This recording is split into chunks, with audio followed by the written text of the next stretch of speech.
தமிழகத்தில் போட்டியிடும் காங்கிரஸ் வேட்பாளர் பட்டியல் நாளை இரவுக்குள் வெளியாகும் என தமிழக காங்கிரஸ் கமிட்டி தலைவர் செல்வ பெருந்தகை தெரிவித்துள்ளார். சென்னை ராயப்பேட்டையில் உள்ள சத்தியமூர்த்தி பவனில் செய்தியாளர் பேசிய அவர், தமிழக மக்களை கொச்சைப்படுத்துவதையும் அவமானப்படுத்துவதையும் பாஜக அமைச்சர்கள் தலைவர்கள் வாடிக்கையாக வைத்துள்ளார்கள் என தெரிவித்தார். பெங்களூரு குண்டுவெடிப்பு சம்பவத்தில் தமிழர்களுக்கு தொடர்பு என்று கூறிய மத்திய அமைச்சர் சோபா மன்னிப்பு கேட்க வேண்டும் என்று கூறிய செல்வ பெருந்தகை, இது தொடர்பாக மோடியும் அண்ணாமலையும் ஏன் வாய் திறக்கவில்லை என்று தெரிவித்தார். அன்புமணி, ஜே.கே. வாசன் இருவரும் மேடையில் இருக்கும்போது குடும்ப அரசியலில் அண்ணாமலை பேசியிருக்கிறார் என்று கூறிய அவர், அதை பற்றி இருவரும் விளக்கம் அளிக்க வேண்டும் என தெரிவித்தார். நேற்றைய தினம் ஒன்றிய பாஜக அமைச்சர் தமிழ்நாட்டில் இருந்து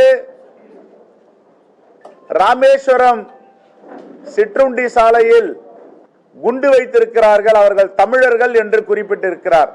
இப்படி தமிழ்நாட்டு மக்கள் மீது கொச்சைப்படுத்துவதும் தமிழர்களை அவமானப்படுத்துவதும் பாஜகவுடைய அமைச்சர்களுக்கும் தலைவர்களுக்கும் வாடிக்கையாக இருக்கிறது.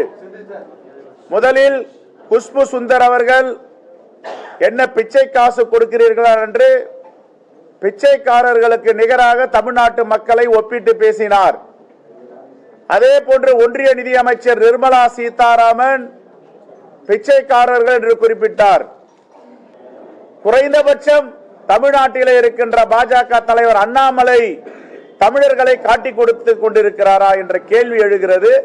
இதற்கு மோடியும் பதில் சொல்ல வேண்டும், அண்ணாமலையும் பதில் சொல்ல வேண்டும். இதுவரை தமிழ்நாட்டு மக்களை வெடிகுண்டு கலாச்சாரத்துடன் வெடிகுண்டு வைப்பவர் என்று சொன்ன ஒன்றிய அமைச்சர் சோபா கந்தரவலஜை கண்டிக்க கூட இல்லை. குறைந்தபட்சம் ஒரு கண்டிப்பு செய்திருக்க வேண்டும். ஏன் இதை செய்யவில்லை என்று பாஜக பிரதமர் மோடி அவர்களும் தமிழ்நாட்டு தலைவர் அண்ணாமலை அவர்களும் இதற்கு பதில் சொல்ல வேண்டும். இன்றைக்கு நாங்கள் 2:45 விமானத்தில் புதுடெல்லி புறப்படுகிறோம்.